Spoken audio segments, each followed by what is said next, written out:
Halo bosku, kembali lagi di channel Pilar Mas Invest Indo Sekuritas. Touch your heart, touch your profit. Nah, pada segmen kali ini kita akan membahas hal yang sedikit berbeda dari biasanya. Perbedaan kasta yang jauh, aku tahu siapalah diriku. Kalau biasanya kita bahas valuasi-valuasi tentang emiten, nah sekarang kita akan bahas soal sektornya. Nah, hari ini saya sudah bersama analis spesial dari Pilar Mas Invest Indo Sekuritas, Bang Johan Triantoro. Apa kabar, Bang? Alhamdulillah baik. Oke, nah kita mau bahas soal sektor apa nih, Bang, hari ini, Bang? Hari ini kita akan bahas sektor retail. Bang, 5.000 kaosku bang, 5.000 yang beli masuk surga, ayo sayang yuk. Yang lewat cantik-cantik kali tapi nggak ada duitnya ya, pulang aja kalian, pulang. Jangan kemana-mana, ikutin terus videonya sampai habis karena sektor retail ini pasti sangat menarik banget. Tetap stay tune di Pilar Mas Invest Indo Sekuritas, touch your heart, touch your profit.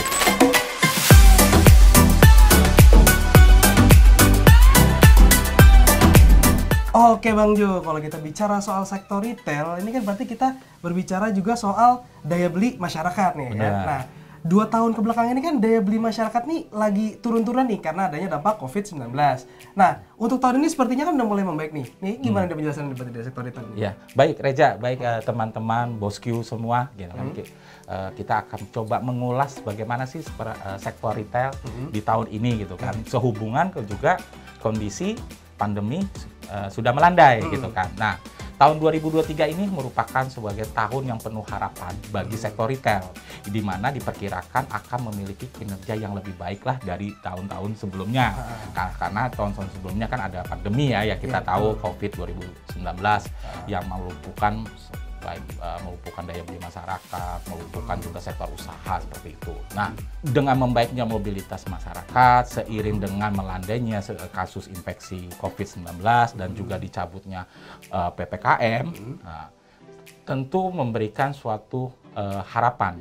Kondisi ini akan lebih baik. Artinya, masyarakat mulai beraktivitas kembali. Aku kembali. Gitu kan. Dengan aktivitas masyarakat kembali berarti roda-roda ekonomi pun juga berjalan. Dan ini juga akan secara keseluruhan akan menopang ekonomi secara nasional seperti itu. Nah, apalagi nanti pada masuk dari fase pandemi ke endemi kan seperti itu. Nah, kalau kita merujuk atau bercermin dari indeks keyakinan konsumen, di mana kita saat ini masih di dalam zona optimis. Kami berpandangan tahun ini akan mendorong konsumsi semakin solid sehingga daya konsumsi rumah tangga akan berpotensi tumbuh signifikan dibanding dengan tahun-tahun sebelumnya. Di sisi lain, sektor ini dapat dikatakan kami berpandangan bahwa memiliki suatu resource base yang kuat, di mana masih bertahan mengingat sektor ini merupakan salah satu yang dibutuhkan oleh masyarakat. Seperti itu, ya kan? Nah, berdasarkan indeks kepercayaan konsumen sepanjang tahun 2022 yang lalu sampai ke sekarang gitu kan sudah memasuki kuartal pertama, ini menunjukkan sikap yang optimis gitu kan. Hal ini tidak terlepas dari ketersediaan lapangan kerja gitu kan, terus penghasilan sehingga meningkatkan daya beli masyarakat. Itu semua dikarenakan peran dari pemerintah dalam menghadapi yang pandemi gitu kan. Dengan adanya program vaksinisasi gitu kan.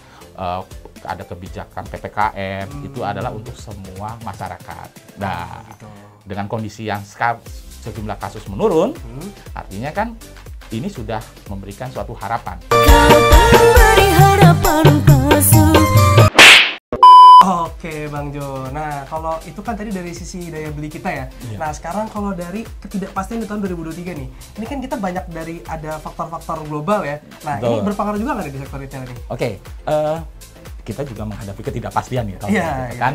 Nah, jadi di sini investor juga perlu mempertimbangkan efek dari faktor eksternal yang timbul akibat pembukaan ekonomi lah katakanlah karena euforia gitu kan dari fase pandemi ke endemi, tetapi tidak tertutup kemungkinan ada faktor eksternal yang dapat perlu dipertimbangkan. Nah, hal ini karena dengan pembukaan ekonomi tentunya akan berdampak pada kondisi inflasi yang menyebabkan bank-bank sentral juga turut mengeluarkan kebijakan moneternya dalam rangka untuk menekan inflasinya, gitu kan. Dan ini adalah untuk mendorong dalam menjaga keseimbangan antara demand dan supply. Karena dengan inflasi yang tinggi akan berdampak pada biasnya suatu harga. Seperti itu. Nah, Kalau kita lihat dari sisi ketegangan geopolitik, ya kita juga perlu cermati juga sebagai investor gitu kan, di mana ketegangan geopolitik ini membayangi prospek pertumbuhan global seperti itu. Dengan perang Rusia dan Ukraina sampai saat ini tentunya telah menyebabkan terjadinya gangguan ekonomi. Di saat kita lagi senang gitu kan, pandemi udah berharap usai, tapi ada gangguan geopolitik. Nah, kita tahu Rusia itu negara besar.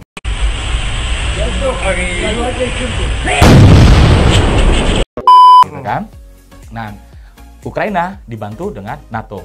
Apa yang akan terjadi jika NATO ikut membela Ukraina melawan Rusia? Nah, kan jangan-jangan sampai perang dunia ketiga itu bisa terjadi kan seperti itu. Mengerikan. Sehingga ini adalah suatu tantangan di mana sisi penawaran yang sudah ada sebelumnya dan meningkatkan volatilitas di pasar komoditas itu juga mempengaruhi pasar komoditas juga. Nah, di tengah ketidakpastian di tahun 2023 yang dipengaruhi sejumlah faktor yang tadi disampaikan gitu kan, dampak kenaikan suku bunga gitu, yang tingginya inflasi, terjadinya geopolitik, volatilitas atau krisis komoditas, melemahnya nilai tukar setiap negara, ini akan mempengaruhi total produksi gitu kan, dan mempengaruhi total produksi dari sisi perubahan tingkat produktivitas usahanya. Nah, hal ini tentunya akan mempengaruhi output dari suatu produksi dan juga menurunkan daya beli masyarakat sebagai dampak transmisi kenaikan harga barang. Seperti itu. Gitu. Oh, transmisi kenaikan harga barang? Iya. Bukan transmisi mobil kan? Oh, bukan.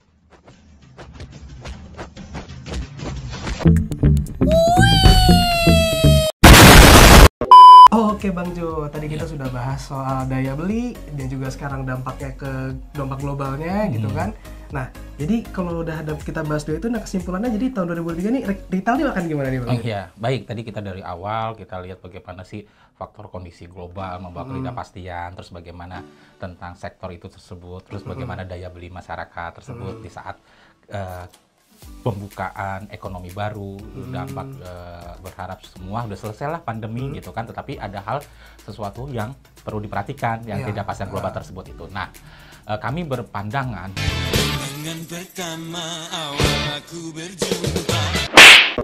tidak tertutup kemungkinan sektor retail ini akan lebih solid dari tahun-tahun sebelumnya, yang gitu kan, dimana kita tahu bahwa dengan dibukanya atau dicabutnya kebijakan PPKM gitu kan, itu tentu akan mendorong mobilitas masyarakat.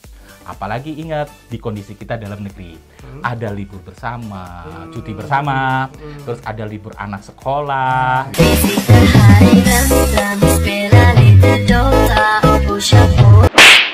Gitu kan, betul. Terus menjelang masuk sekolah pasti kan perlu sesuatu hal gitu kan.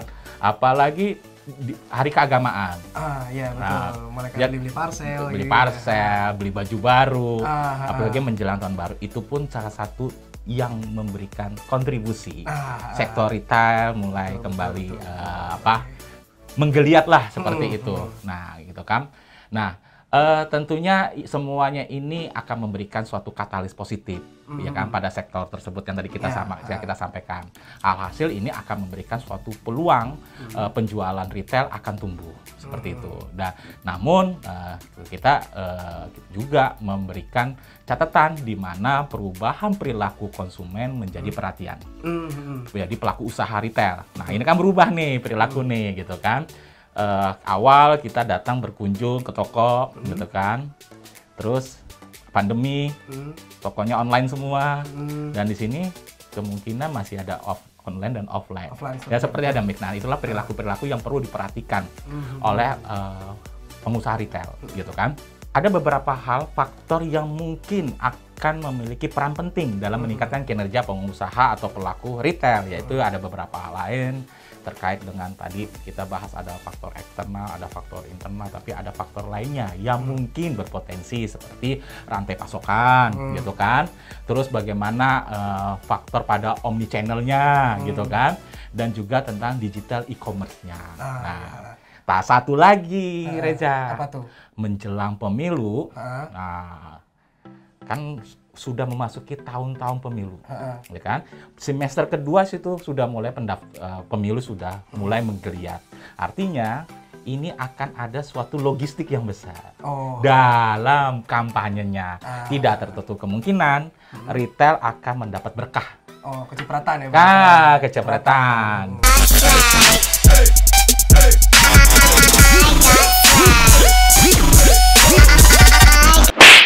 Oke Bang Jo, kalau kita bahas nih soal sektornya, sekarang saatnya kita bahas sahamnya nih. Nah, saham dari retail ini nih, apa aja nih yang bisa dilirik-lirik nih Bang? Yang 3, tersangka masih belum nampak.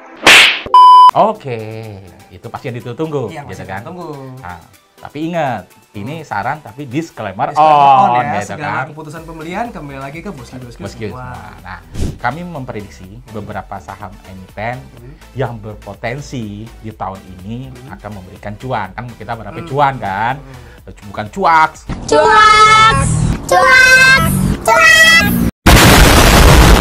Gitu kan? Tapi cuan, gitu kan? Betul. Nah, Bosku bisa memperhatikan beberapa pilihan saham dari Pilar Mas untuk sektor retail.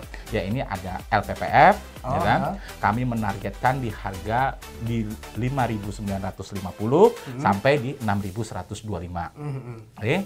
Terus ada RALS, RALS, itu kami menargetkan di rentang 6.090 sampai di 710, gitu kan? Terus MAPI kami targetkan di harga 1.900 sampai 1.950. Terus ERA kan, ditargetkan harganya itu di sekitar 650 sampai 680. Terakhir, pilihan terakhir adalah ACES.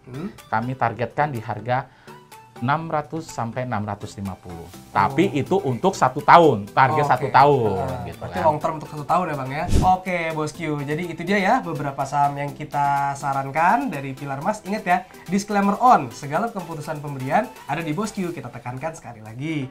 Nah, jadi beberapa saham itu adalah ada LPPF, ada RALS, ada MAPI, ada ERA, dan ada ACES. Oke Bosku, terima kasih sudah mengikuti video ini sampai habis, dan terima kasih juga Bang Jo untuk Ya, sama-sama, insight-nya dari Reza. sektor retail kali ini. Sangat menarik ya sektor retail ini. Semoga dari bosku-bosku semua bisa meraup sedikit cuan, bukan cuaks dari apa yang kita berikan pada hari ini. Oke, terima kasih Bosku. Tetap stay tune di channel Pilar Mas Invest Indo Sekuritas. Touch your heart, touch your profit. Pionir Sekuritas Channel di Di Indonesia. Indonesia. Bye-bye. Bye.